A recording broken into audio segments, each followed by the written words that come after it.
Nah, mari kita lihat bagaimana khilafah dalam Islam. Ini membahas saya kira tidak begitu sensitif, tapi kita bicara secara faktual, secara nyata dan fakta bahwa ada khilafah-khilafah versi sejarah. Ini fakta sejarah, bahasanya khalifah pertama adalah Abu Bakar. Ini fakta sejarah. Khalifah kedua adalah apa? Umar bin Al-Khattab. Lalu ketiga Utsman bin Affan, dan keempat adalah Ali bin Abi Thalib. Ini fakta sejarah yang tidak bisa diingkari. Dan sejarah itu netral, ya. Netral. Fakta sejarah. Tergantung siapa pelakunya. Kalau pelakunya orang baik, pasti benar. Kalau pelaku sejarah orang yang jahat atau tidak baik, itu juga tidak bisa dijadikan sebagai sumber hukum. Nah, jadi ada khulafa versi Quran dan hadis, yaitu manusia-manusia pilihan Allah Ta'ala, dan pasti benar.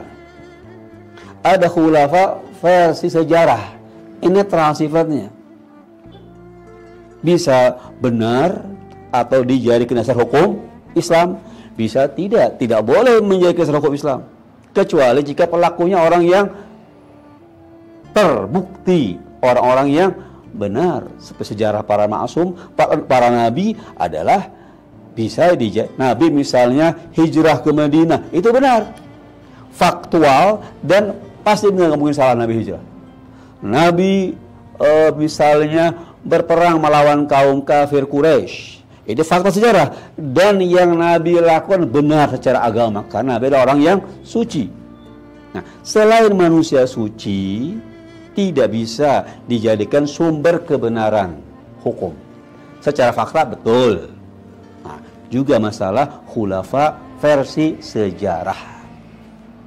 Jadi kita perlu membedakan antara khulafa versi Quran hadis dan khulafa versi sejarah. Yang bisa diikuti, dijadikan sebagai sumber agama adalah khilafah versi Al-Quran dan hadis. Adapun khulafa versi sejarah, itu lihat dulu siapa pelakunya. Kalau khulaf Bani Umayyah, khulaf Bani Abbas, khulafa Utsmaniyah Turki dengan segala kezalimannya, apakah bisa menyelisih kebenaran?